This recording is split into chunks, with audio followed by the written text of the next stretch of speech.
Malacanang dinipensa ang appointment ni Secretary of Justice Remulla bilang bagong ombudsman. Malacanang naman tutol sa panawagang constitutional change at mas gusto ang pagbabago sa ugali ng mga opisyal. Kaugnay niyan, may mga report si Bombo Annalise Soberano. Dinipensa ng Palasyo ng Malacanang ang pagtalaga ni Pangulong Ferdinand Marcos Jr. kay Justice Secretary Boying Remulla bilang bagong ombudsman. Sinabi ni Gomez, dumaan sa nasusing proseso ang pagkakapili kay Remulla. Dagdag pa ni Secretary Gomez, dahil sa mahabang serbisyo bilang mambabatas, gobernador at abogado, nakuha ni Remulla ang malawak na respeto dahil sa kanyang integridad at dedikasyon sa paglilingkod sa bayan. Pakinggan natin ang pahayag ni Presidential Communications Office Secretary Dave Gomez. Process and a very stringent process required under our constitution, and then Secretary Remulla went through that process, and he was vetted by the JBC and appointed by the president. So I don't believe there is basis to that concern. Thank you. We have the highest confidence in Secretary Remulla that he will be very impartial in when he assumes this new role as the. Ayon naman kay Secretary Gomez, dumaan sa masusing pagsusuri o vetting process sa anong Judicial and Bar Council si Remulla bago maitalaga sa posisyon. Sinabi pa ng kalihim, walang sapat na batayan ang mga pangamba na hindi magiging impartial si Secretary Remulla. Siniguro ni Gomez na buo ang tiwala ng administrasyon kay Remulla na magiging patas o sa pagganap ng kanyang tungkulin bilang ombudsman. Sa tanong kung bakit si Remulla ang pinili sa kabila ng kontrobersiya, iginiit ni Secretary Gomez na hindi ito maaaring ituring na pinaka-kontrobersyal sa mga nominado. Anya, lahat ng dumaan sa proseso ng Judicial and Bar Council ay sinuri at pinag-aralan ng mabuti. Itinalaga si Remulla bilang kapalit ni dating Ombudsman Samuel Martires na nagtapos ang kanyang termino noong buwan ng July. Muli, pakinggan natin si Secretary Dave Gomez. Controversial, as I said, there is a vetting process which is provided for by our constitution and our laws, and he went through that very rigorous process, selection process, which started with the JBC.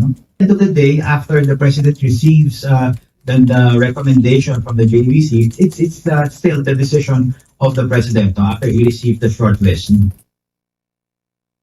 Samantala, hindi sang-ayon ang Malacanang sa panawagang baguhin ang saligang batas na isinusulong ni House Minority Leader at Corpus Representative Marcelino Libanan. Ayon kay Palace Press Officer Undersecretary Pierre Castro, mas mahalaga ngayon ang pagbabago sa pag-uugali at puso ng mga opisyal ng gobyerno kaysa pagbabago ng konstitusyon. Iginit ni Castro na hindi pabor si Pangulong Marcos sa panawagang constitutional change. Kanya hindi solusyon ang pagbabago ng saligang batas, kundi ang maging maka-Pilipino at makabayan ng mga lider. Ginawa ni Castro ang pahayag bilang tugon sa panawagan ni Representative Libanan at Senator Alan Peter Cayetano na magsagawa ng snap election bilang paraan sa pagtugon sa mga issue ng bansa. Sinabi pa ni Castro, may iba pang mga batas na pwedeng gamitin para maresolba ang problema kung susundin lamang ito ng mga opisyal ng gobyerno. Pakinggan natin muli si Palace Press Officer Undersecretary Pierre Castro sa pagtatanong ng Bombo Radio. Sinabi kasi kahapon ni House Minority Leader Representative Marcelino Libanan na mas mabuti isulong ang constitutional change sa halip na snap election. Kung nais talaga ng tunay na pagbabago sa ating bansa, hindi lang sa mga nakaupong politiko, kundi sa buong sistema po. Thank you. Ang Pangulo po ay hindi po sa ngayon na aayon o sumasang-ayon para sa isang constitutional change. Marami pong paraan para po marisolba ang ganitong klaseng korupsyon. Marami na pong batas na maaaring gamitin kung susunod lamang ang mga public officials natin. Hindi po yung katulad na nangyari na may batas pero sinatabi o sinet aside. Kaya po tuloy, hindi na po nagto-turn over ang DPWH sa mga local government units. Matatandaan po natin, merong batas at yan nga po ang ikinadismaya ng Pangulo. Bakit hindi na nagto-turn over sa LGUs? Bakit? Dahil tinanggal nung nakaraang administrasyon. Marami ng batas. So dapat na lamang po ito ay enforce, i-implement, sundin ng ating mga public servants at public officials.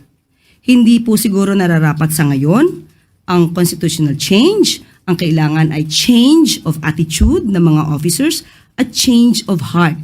Maging maka-Pilipino, maging makabayan.